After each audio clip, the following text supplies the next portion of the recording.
Vienna, 1907. Just as cannon fire echoed over the Prater in celebration of Emperor Franz Joseph's birthday parade, Katarine Wilden stood behind the lace-draped window of the Hofburg's east wing, her gloved fingers pressed to the cool glass, watching the smoke curl over the distant trees. From her chambers, she could hear the brass march of the military band, the rhythmic stomp of boots in perfect unison. But the spectacle held no charm for her. She had not stepped outside in 3 days, not since the council had confined her to her private apartments after her late husband's funeral. At 27, she was Empress of Austria-Hungary in name only, widowed, watched, and walled in by protocol. A soft knock broke the quiet. "Enter," she called. Her voice was tired, but steady. A tall man slipped inside, closing the door with care. He wore a charcoal gray tailcoat and cravat, his golden cufflinks catching the afternoon light.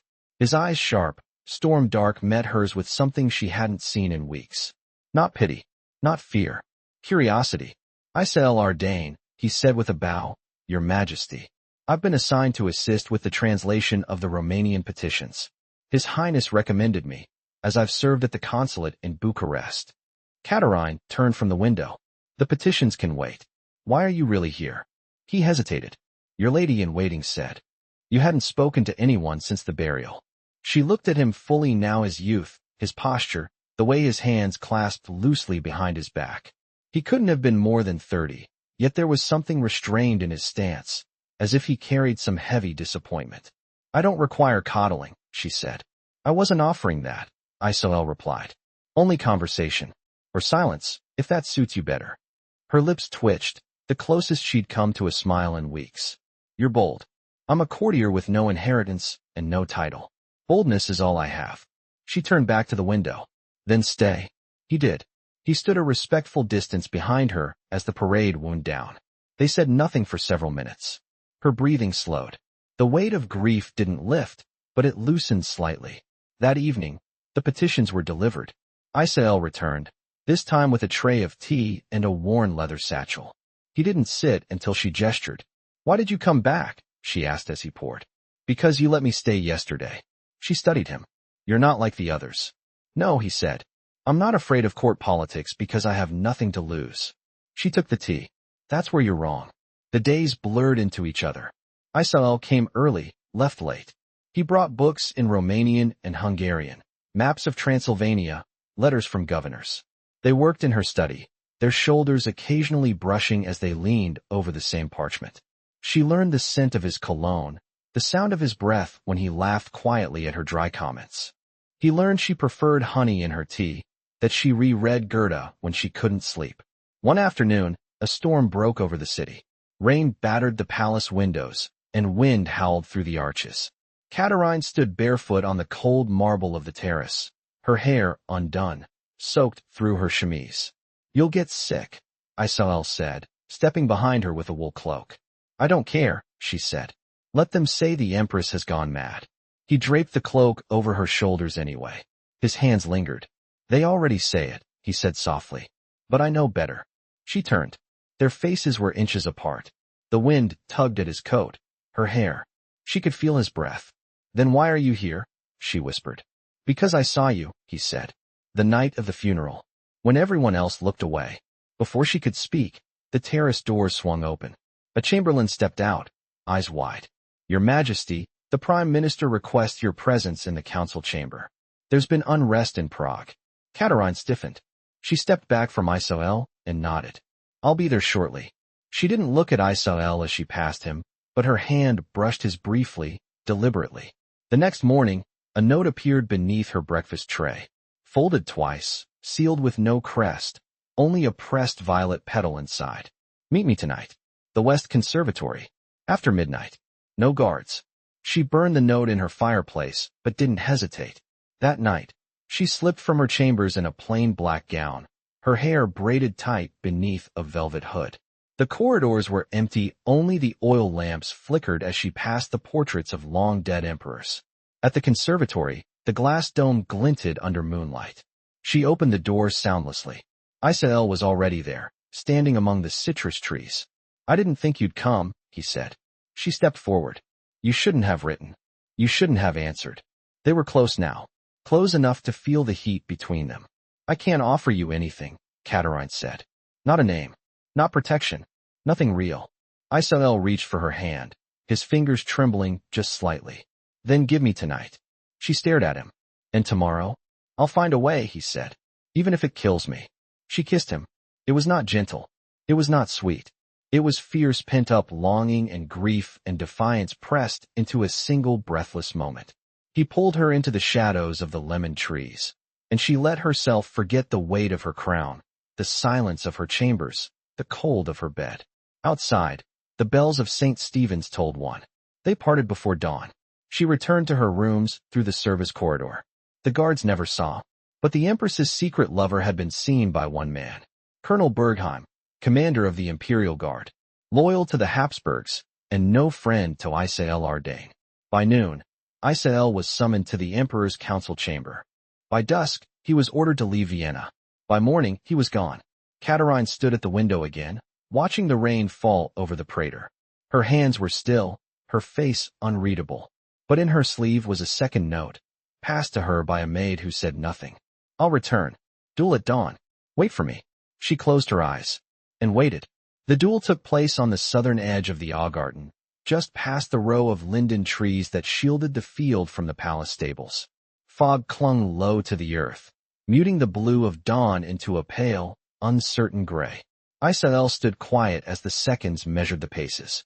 His coat was buttoned high, a deep wine color that had darkened at the hem with wet earth. A borrowed pistol rested cold in his gloved hand. He did not look at the man across from him. Colonel Bergheim, still in uniform, breathed steadily through his nose. His eyes were unreadable, but his jaw twitched as the final step was counted. The shot cracked across the garden like an opening bell. Isael staggered, but did not fall. The bullet had grazed above his ribs, tearing cloth and skin, but sparing the bone. He did not fire back. You had your satisfaction, Isael said, lowering his arm. I won't raise a weapon against you. Bergheim strode forward, boots slicing through frost-bitten grass. You think that makes you noble? You seduced a grieving empress under the shelter of her silence. You think restraint redeems you. I didn't seduce her, Isael answered, voice hoarse. I listened. The colonel's hand clenched, but he did not strike. You'll leave Vienna. You'll not write. You'll not wait. She belongs to the empire. Isael's face held no fear. She belongs to no one. Later that morning, he was placed under house watch in the consulate quarter. A physician treated his wound. His satchel was returned to him, but his court access was revoked. The city's gates, however, remained unguarded. By evening, he was gone. Katarine sat alone in the chapel of St. Rupert's, the oldest stone in Vienna beneath her feet. No attendants, no guards. Only the priest sweeping incense ash from the altar steps. She lit no candle. She prayed for no intercession. When the priest passed near, she spoke without lifting her gaze. If a woman is crowned, but never heeded, is she still sovereign? He paused, then knelt beside her without ceremony. A crown gathers dust without breath behind it. She turned her head slightly. And if that breath defies the council, then perhaps it is no longer dust, but wind. The day after the duel, the council met in the Hall of Mirrors. The unrest in Prague had escalated, rail lines interrupted, a governor's carriage stoned. The emperor's health continued to decline, and whispers passed from aide to aide about a successor. Katarine entered the chamber unannounced. She wore a deep green day dress, unadorned, her hair pinned in a single braid over one shoulder. She took her place at the table without waiting to be offered it. Count Marek, head of the Foreign Affairs Committee, looked up in surprise. Your Majesty, we were not expecting. I've read the dispatches, she said. If the Czech crownlands are to remain loyal, we must send a representative who speaks their tongue and holds their trust. Murmurs passed like wine through the room. The Minister of War folded his arms. The man who served in the Bucharest consulate, Ardane, he is no longer available. I am aware, she replied. The chamber grew still. I will appoint a new envoy, she said, and I will negotiate with the Prague delegates myself. Count Marek blinked. You mean to travel? She met his gaze. Yes, I will leave within the week. The Prime Minister leaned forward slowly. This is unprecedented. Then perhaps it is time precedent bends. The vote was not unanimous, but it passed. That night, Katarine stood on the balcony of her private study. The city lay hushed beneath her, its gas lamps flickering through mist.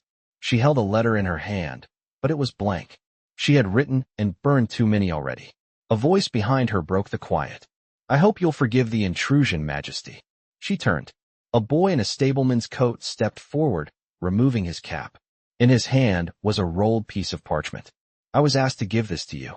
Said you'd understand." She took it, fingers trembling once. When she unrolled it, only a single phrase was written in Isael's hand. "The wind rises." She pressed the paper to her lips. She did not sleep. By morning, her trunks were packed. And 3 days later, the Empress of Austria-Hungary stepped off the train in Prague not with an army, but with a book of laws, 3 translators, and a quiet fire behind her eyes. The stone courtyard of the Thun Palace in Prague was still damp with melted frost when Katarine arrived. Her carriage passed beneath the archway without ceremony, the imperial banner folded discreetly, as she had instructed. She stepped down into a city that watched her with wary eyes. Czech officials lined the hallway in tailored coats, their expressions cautious, their bows shallow. Inside, the receiving chamber smelled faintly of pine and coal smoke.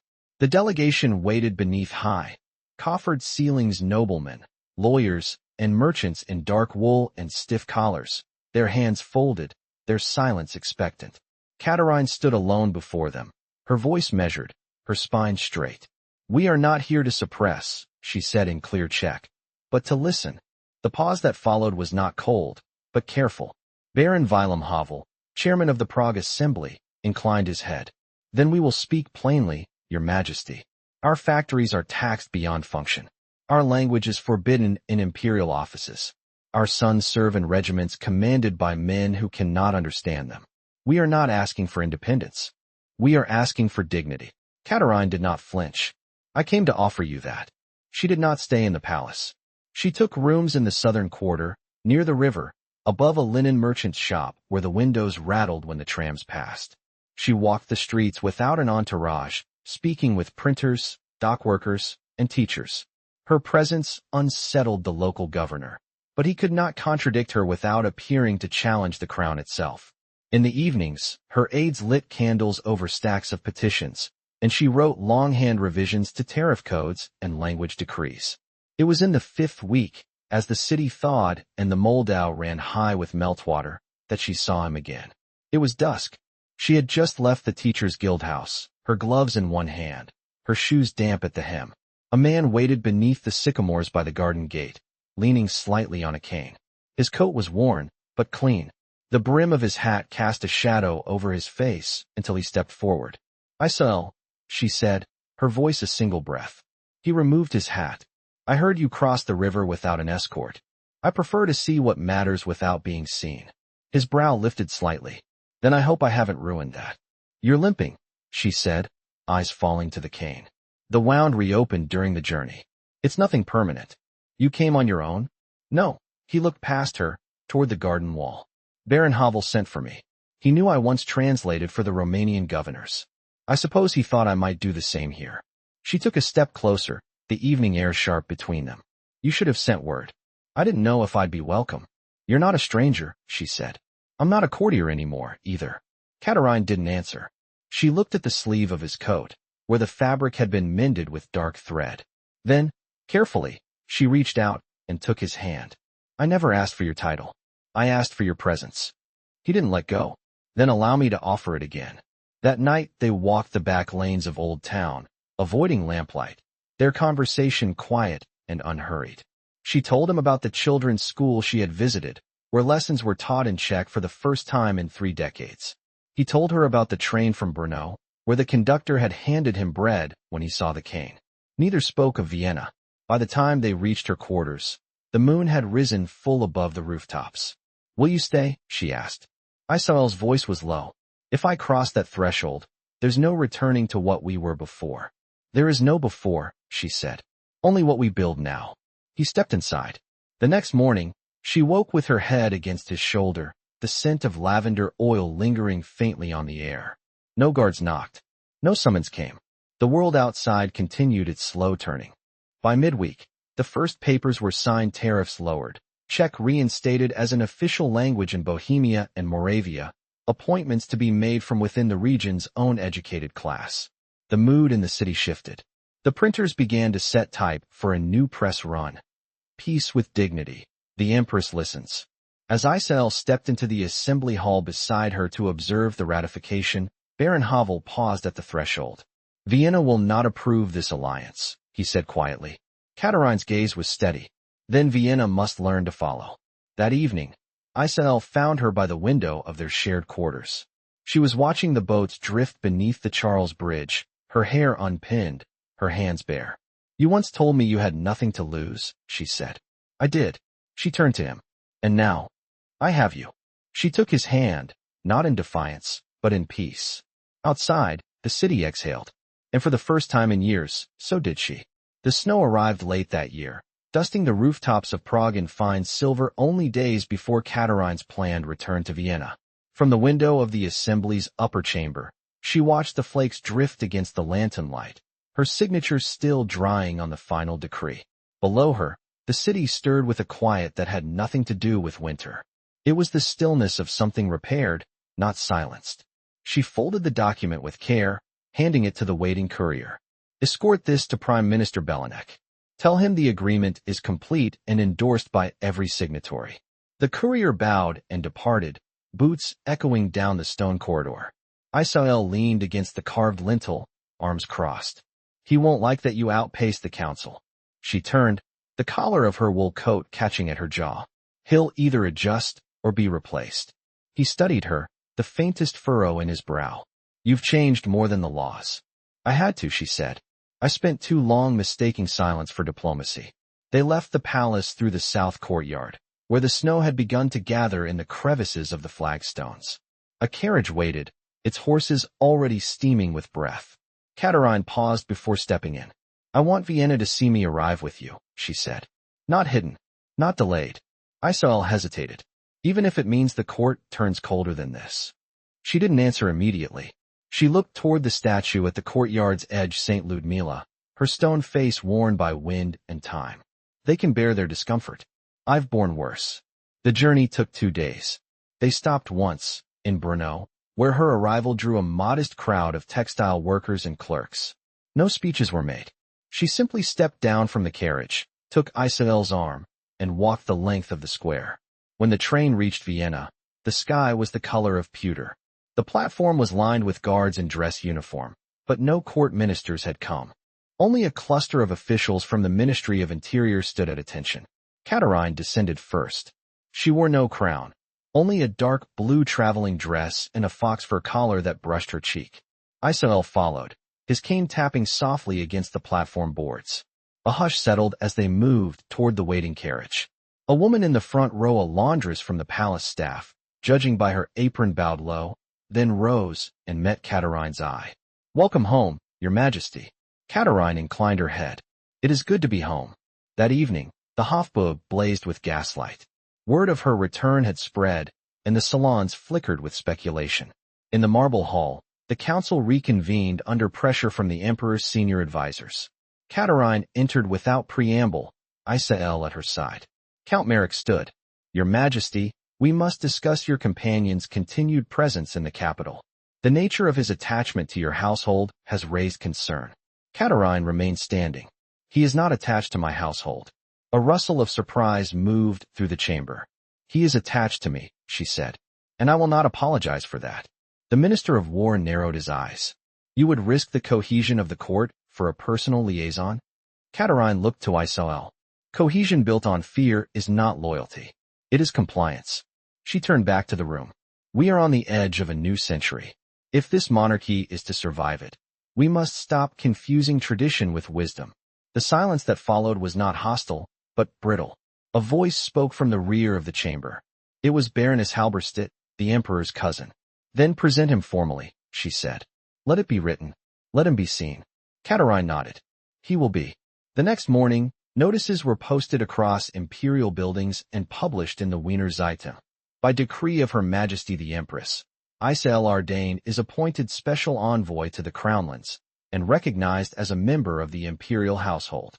That afternoon, Isael stood in the imperial portrait gallery beside Katarine as court painters measured angles and light. He wore a tailored black coat with a silver chain, the seal of his new office pinned beneath his collarbone. She rested her hand lightly on his arm, her expression unreadable to those who did not know her. While the artist discussed composition, Katarine turned her head slightly toward him. "You stood beside me before I had the strength to stand alone," she said quietly. "And now I walk freely," she said. "But I choose to walk with you." He met her gaze. "And I with you, no longer hidden." The painter stepped back, brush poised. "Shall we begin, your majesties?" They didn't correct him. Outside, the snow began to fall again, soft, steady, and unremarked upon. Inside the Hofburg, for the first time in years, the gallery echoed not with whispers, but with the sound of stillness made safe.